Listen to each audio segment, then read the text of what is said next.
யாருக்கும் இறைவனுடைய அடுக்குறை தடுக்கப்பட்டதா இல்லை, ஆணுக்கும் சரி பெண்ணுக்கும் சரி. ஆனால் எந்த அளவுக்கு நாம் அவன் நினைவோடு வாழ விரும்புகிறோமோ, அவனுக்கு பொருத்தமாக வாழ விரும்புகிறோமோ, அவனை சார்ந்து வாழ விரும்புகிறோமோ, அவன்கிட்டே நம்ம சரண்டையிடுமோ, அந்த அளவுக்கு அவங்களுக்கு பாதுகாக்கப்பட்ட வாழ்க்கை.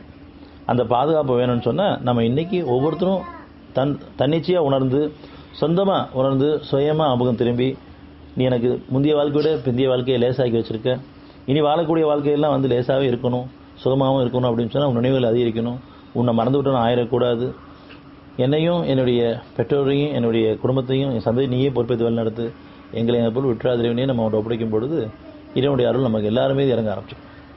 நமக்கு மட்டும் இல்லை, சமுதாயத்து மீதும் நமக்கு இறைவன் ஒப்படைக்கணும். சமுதாயத்தை நீ பொறுப்பேற்று வழி நடத்து, எங்களுக்குள்ள எந்த குழப்பமும் ஏற்பட்டக்கூடாது, ஒருத்தர் சார்ந்து வாழக்கூடாது, உன்னை சார்ந்து வாழணும், சேர்ந்து வாழும், உன்னை சார்ந்து வாழணும் அப்படிங்கிற பிரார்த்தனை ஆக்கும் பொழுது எதெல்லாம் நம்ம இறைவனை பிரார்த்திக்கிறோமோ அதெல்லாம் நமக்கு விளைச்சலை வர வைக்குது.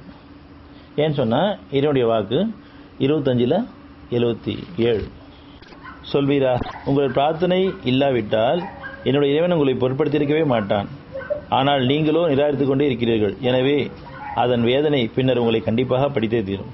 அது நிராகரிப்பவர்களுக்கு. நம்பிக்கை கொண்டவங்களுக்கு அதனுடைய சுகம் கண்டிப்பாக கிடைச்சிட்டே இருக்கும். நிராகரிப்பவர்களுக்கு அதன் வேதனை கண்டிப்பாக பிடித்தே தீரும். யார் இறைவன் திரும்பி சுகத்தை விரும்புகிறாங்களோ, அருள் விரும்புகிறாங்களோ, நன்மையில் விரும்புகிறாங்களோ, ஞானங்கள் விரும்புகிறாங்களோ, உணர்ச்சியோடு வாழ விரும்புகிறாங்களோ, நன்றியோடு வாழ விரும்புகிறாங்களோ, அவன் நினைவோடு வாழ விரும்புகிறாங்களோ, அவங்களுக்கு நன்மைகள் அதிகரிச்சுட்டே இருக்கும், சுகத்துக்கு மேலே சுகம் கிடைச்சிட்டே இருக்கும். அப்பேற்பட்ட வாழ்க்கை நம்ம வாழணும்னு சொன்னால் இப்போ இன்றைக்கி நமக்கு கொடுக்கப்பட்ட வாழ்க்கையில் நமக்கு தூக்கத்தில் எந்த குறையும் வைக்கல, அமைதி நிம்மதியில் எந்த குறையும் வைக்கல, ஆரோக்கியத்தில் எந்த குறையும் வைக்கல, பசி உணர்வில் நமக்கு எந்த குறையும் வைக்கல, சாப்பாட்டில் நம்ம எந்த குறையும் வைக்கல, சாப்பிட்றதுல செமிக்கல எந்த குறையும் வைக்கல, கழிவுகள் வெளியேற்ற எந்த குறையும் வைக்கல, எல்லா வகையிலும் நம்ம பரிபூர்ணமாக சுகமாக வாழ வச்சுட்ருக்கான். அதனால் நன்றி உணர்வோடு இறைவனே, நன்றி உணர்வோடு இருக்கணுமே, உன்னை மறந்து விட்டு ஆயிடக்கூடாது, உன் நினைவோடு வாழணுமே அவன்கிட்ட ஒப்படைக்கும் போது அவன் நம்மளை வழி நடத்துவான்.